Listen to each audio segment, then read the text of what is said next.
This is Seahawks Today. I am your host, Will Ortner, and today you're going to watch the Mike Macdonald press conference from media availability on Thursday of Super Bowl week. He goes into detail on what was happening with Nick Emmanwori. He does have a low ankle sprain. Will that keep him out of the Super Bowl? Doesn't look like it. Macdonald will go more into that in today's video, so make sure that you watch the entire thing. Speaking of things that you are definitely going to want to make sure that you do, head on into the comment section and description of today's video. Click on the link for the Mob t-shirt. I've got mine on right now. The thing is sweet. You got the head honcho in the middle. You've got the 4 stars on the edges. Right now we've got black and we've got navy, $34.99, very affordable. Make sure that you go and grab that. Of course, we will be live on Sunday, so make sure that you hit that sub button as well. Now, let's get into that press conference. All right. Great to be back. I'm sure you're eager. There's no way the first question's about Nick, is it? Yeah, gave us just rolled his ankle yesterday, and he's got a low ankle sprain. Going to do the walkthrough today. We're not sure how extensive, if at all, he's going to practice, but he's confident, got a great plan, fully expect him to play, so good, right where we want to be. So, but he's doing great and moving around. Just got to make sure we handle it the right way, and probably going to be over careful and over cautious at this point to make sure we're rolling going into the weekend. Hey, Coach, over here on the left. You talk about playing a style that nobody wants to match. How does that figure into your practice philosophy in terms of padded practices and getting ready for a game like this? We practice the amount of reps and intensity on what we feel like what we need to do to go play our best football. So sometimes it's putting pads on to make sure our pad level is up to snuff and our physicality is ready to go. And sometimes we don't. Sometimes we call it ACT practice. Sometimes we're in ACT tempo. We're changing tempos all the time. Sam Ramsey does a great job of helping us on a daily basis of what the guys' outputs are and what they can handle and when we can push and when we can't. So I don't know. I feel like our injury history over the last 2 years is just as good as anybody else in the league. So you can test me on that one, but I'm pretty sure we're up there. Hey, Coach, over here. Mark Fucrell, how are you? Hey, good to see you. You pulled me aside after opening night and said you'd wish you'd answered my question a little bit differently. That question was, to get to this point, you had to sacrifice a lot. And what do you feel was the biggest thing that you had to sacrifice to get here? Well, actually reflecting on it, it's not really me that's sacrificing. The layup answer is time. But to me, it's what are your loved ones willing to sacrifice? There's some things that you inevitably have to miss, what you don't want to. But I think of what my wife has sacrificed up to this point. A couple years ago, we were playing the AFC Championship game, and 2 days later, we flew to Seattle and we stayed there. All the way across the country. And in the moment, it felt like that was a big, it was obviously a huge decision. But man, we're really blessed and happy that happened. And it's funny how those things have a way of shaking out that way. But you have to have faith in the process, and took a lot of faith on her part. So I think it's probably your loved ones around you. Mike, right here. When you got here and you and John were sort of assessing the roster, just how are those conversations in terms of here's how we're going to build it out, the moves we need to make, and then maybe how's it kind of played out relative to what you thought it would? Well, I think that was also a process with pretty much everything else we've done in our program since we got here. I really enjoyed understanding what our people thought of our players. A lot of our players, we've talked about throughout the season, the Drake Thomases of the world, the Ty Cotta's of the world, I wasn't very familiar with coming in. I think it was a balance of like, hey, these are the physical traits or things that we want our players to be able to do at these given positions. But I don't think that we're like rigid in saying like, this guy has to be like this. Go find me a Nick Emmanwori. He's got to be 6'3". He's got to run a 4'3". It's like, there's only so many of those people walking the planet, But it's also mentality. It's communication. All those different types of things. It's their love for football, I think, which was something that we shared from the get-go, the toughness factor, the grit factor, those types of things. We're definitely aligned from the get-go. Hey, Coach, right here. Your team excels at tackling just at a high level. Your team tackles, and especially effectively. What was the process like getting your team to that level tackling, and why is it so important to effectively tackle on the defensive side of the ball? Well, I have to give just about all the credit to Chris Partridge. You know, when we were at Michigan after I left, and I don't want to quote Coach Harbaugh here because I wasn't there, but basically created like a Finnish coach, and CP was there for that. And he had an idea of kind of building out a curriculum for us on how we want to finish plays, and we ended up calling it EAT, effort, angle, and tackling, and CP has spearheaded that project from the day one. The guys love it, and it's something we drill the fundamental of tackling and finishing every day. We do it as a team. We do it in our warm-up before games.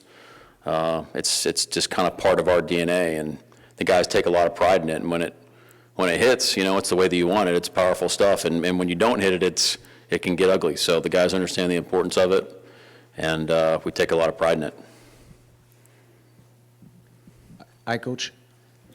Just one more about Nick. It's not about the injury, but you've seen a lot of football players. How do you react to a rookie player who's able to learn fast and fly all around the field like that? And is it even surprising for some of the players on the team?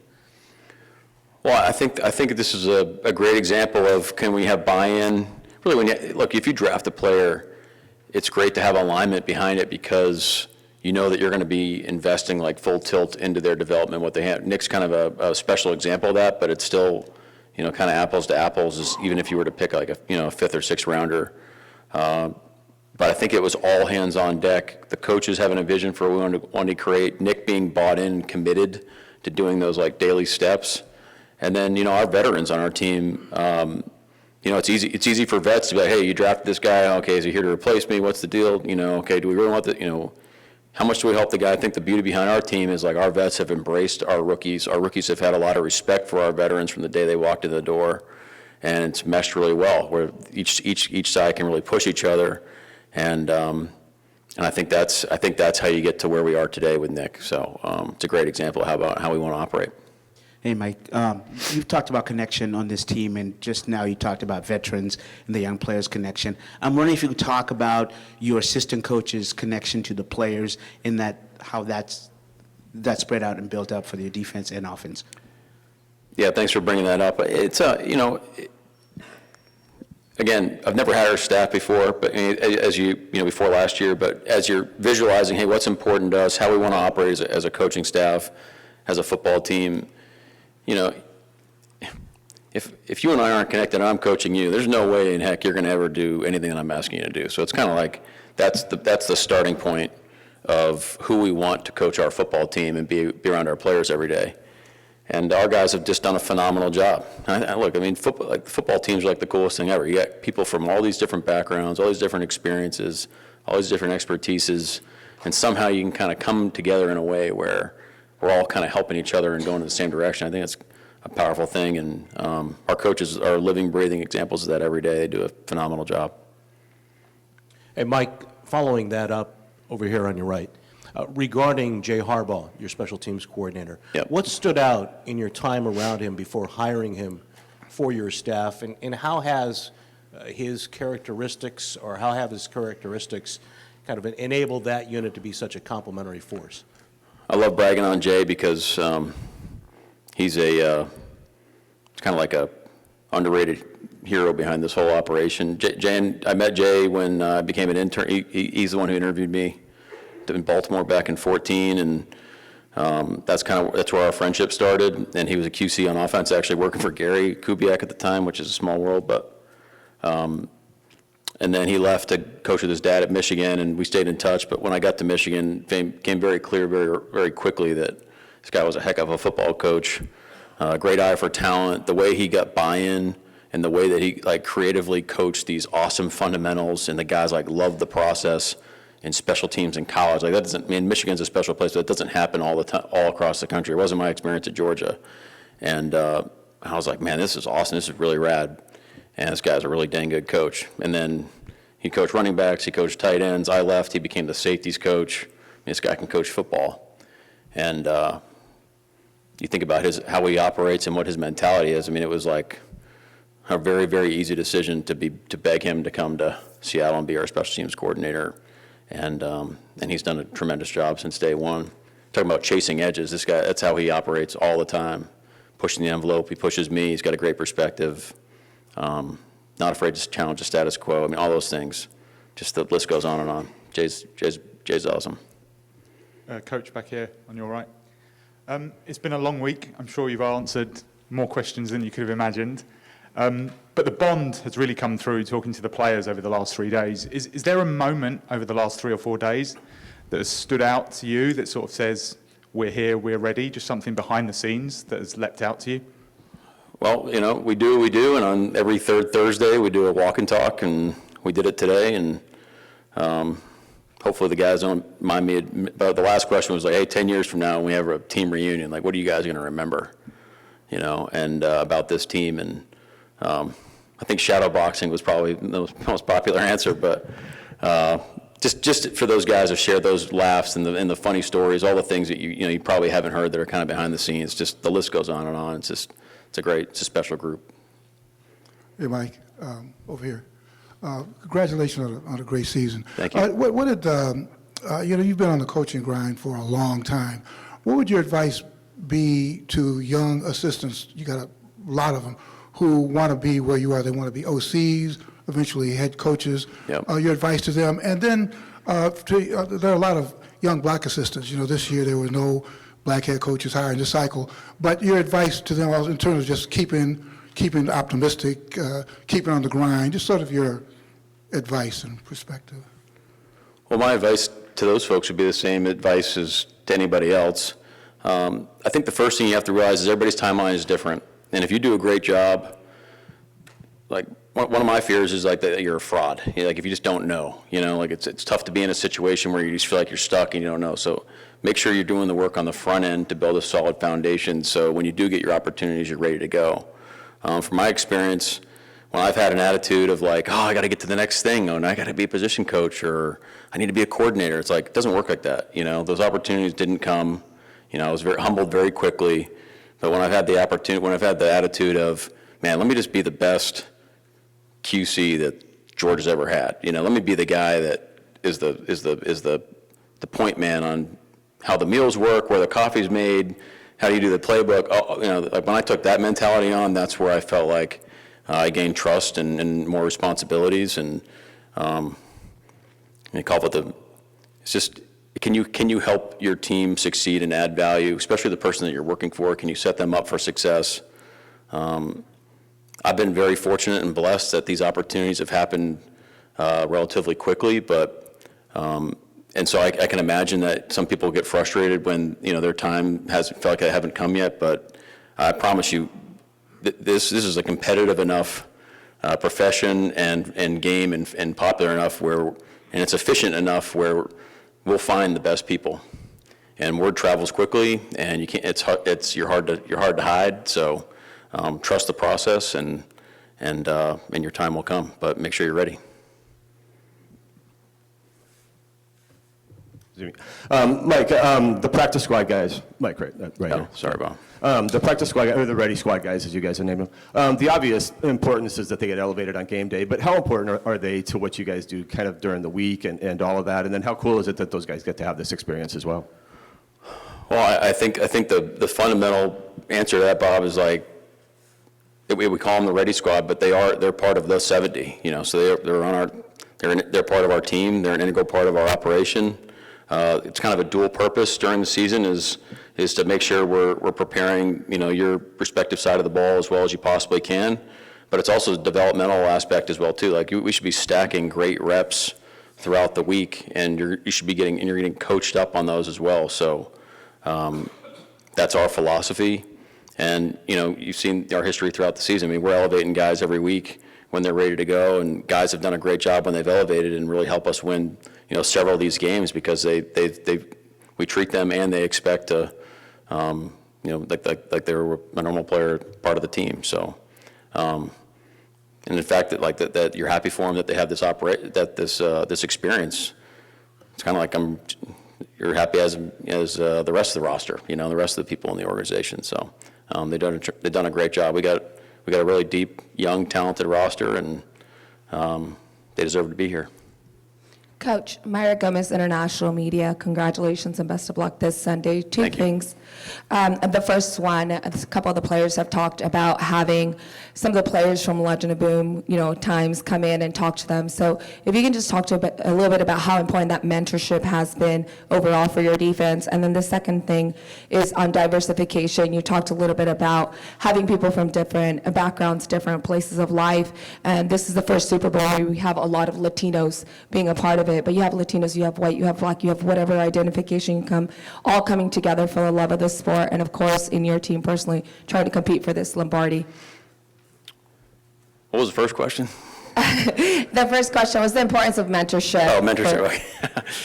Yeah, look, I think we came in with the mentality of, hey, like, this is an awesome organization with a really cool history, especially on defense. A lot of the players still have, spend a lot of time in Seattle, so we wanted to take advantage of the opportunity to have those people around. I think of Sherm coming to talk to our team this offseason about playing at home, playing at Lumen, and making that place come alive, and I think that really resonated with our players. There's so many other more examples, and they know this, but officially, like on the record, they're always, doors are open all the time to these guys, and they're around all the time, and it's just a blast. Look, you grew up, you're a fan of these people growing up, especially me. So to have them, want to play a role in our football team is pretty awesome. In terms of diversification, or whatever word you want to call it, it's just we're in the business of team building, and trying to be the best team we can possibly be, and turns out that's what makes the best teams. So it's pretty simple decision criteria on our part, frankly. So, and we love it, It's just, but the common thread is we love football. We love the process, and when you do that, you can come up with something pretty special. Two more. Hey, Mike, on your left.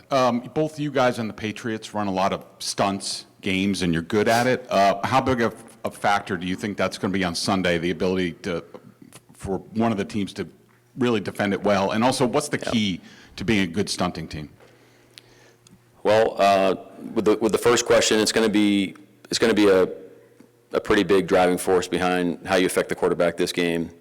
It does allow you to rush less people and try to create pressure as well. So that's one of the reasons that we do it.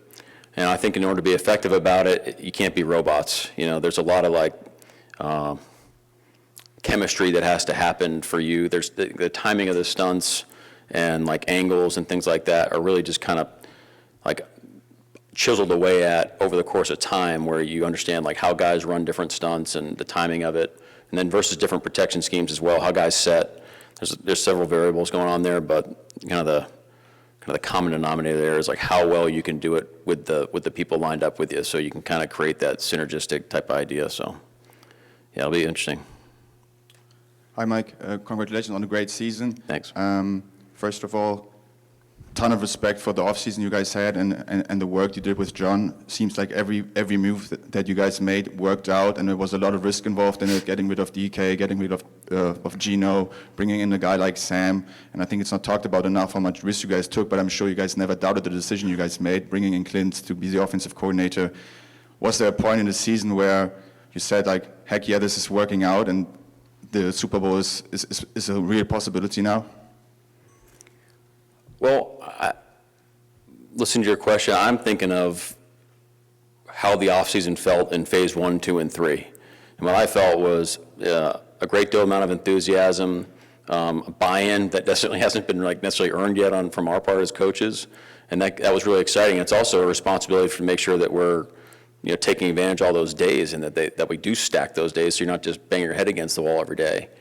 And frankly, look, our goal is to be here and win this game, but you can't, and I've said this earlier, but you can't do that unless you become a championship team. So that was our goal from the get-go of how we have to become the team that can win a game like this. And that was really where our focus was, and then that's where your focus is on more of the process rather than thinking, okay, this is where we're trying to get, and here we are. All right, thank you. Okay, all right, thank you.